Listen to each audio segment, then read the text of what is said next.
Halo Petanomics, pernahkah Anda berpikir di balik setiap batang rokok yang Anda lihat, ada potensi kerugian triliunan rupiah uang negara dan ancaman kesehatan yang tak terlihat?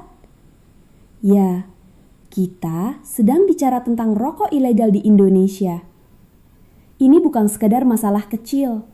Peredarannya merajalela, membanjiri pasar dengan harga murah, dan dampaknya sangat serius bagi perekonomian negara kita, serta kesehatan masyarakat.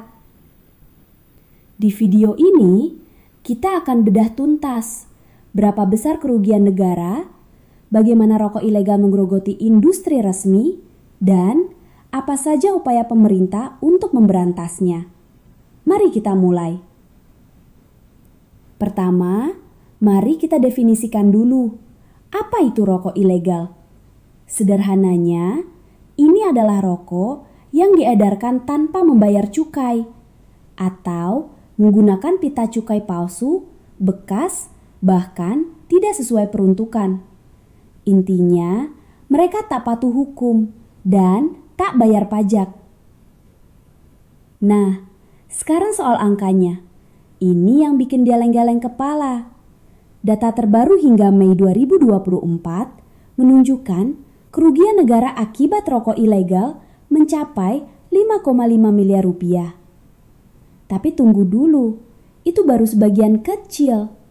Beberapa studi dan perkiraan menunjukkan angka yang jauh-jauh lebih besar.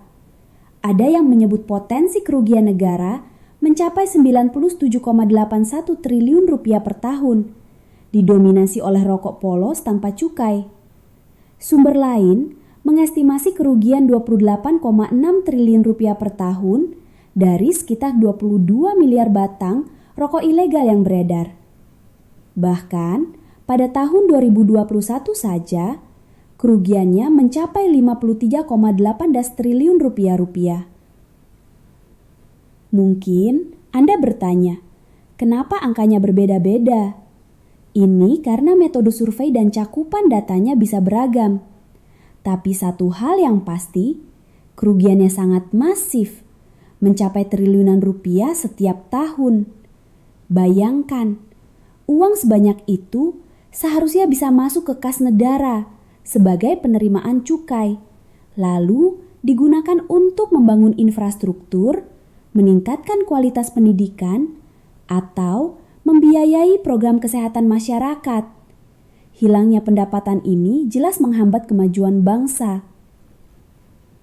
Selain merugikan negara, rokok ilegal juga menjadi mimpi buruk bagi industri rokok legal yang sudah patuh membayar pajak dan cukai. Kenapa?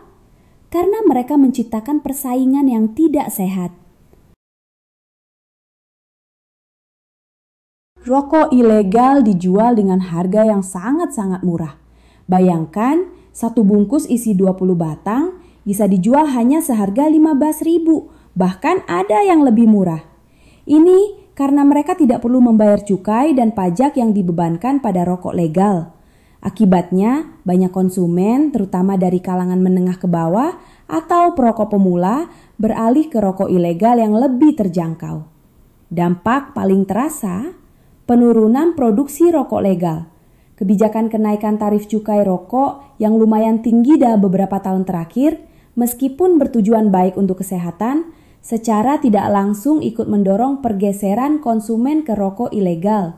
Diperkirakan, produksi rokok legal nasional telah menyusut drastis hingga 30% sejak tahun 2019.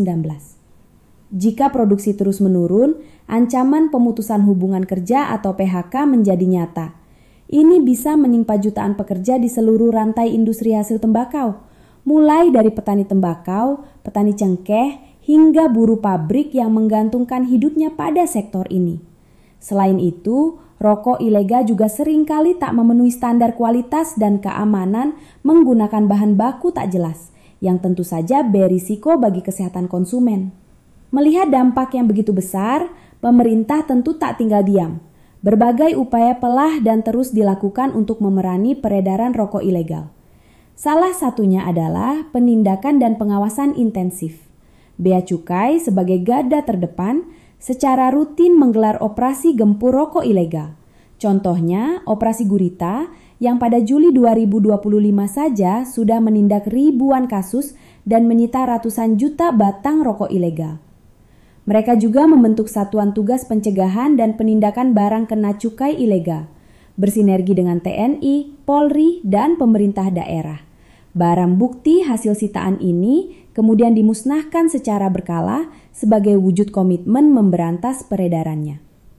Selain penindakan, pemerintah juga gencar melakukan edukasi dan sosialisasi kepada masyarakat.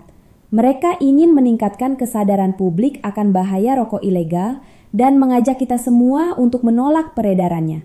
Dana bagi hasil cukai hasil tembakau atau DBHCHT juga sebagian besar dialokasikan untuk kegiatan pengawasan dan edukasi ini. Namun, tantangan masih besar. Pemberantasan rokok ilegal adalah masalah kompleks yang butuh sinergi kuat dari hulu hingga hilir, mulai dari pengawasan produksi, distribusi, hingga penjualan di tingkat pengecer. Mengingat ini adalah persoalan struktural, upaya ini memang butuh waktu dan komitmen berkelanjutan. Jadi Petanomics jelas sudah bahwa fenomena rokok ilegal adalah masalah serius yang multidimensional.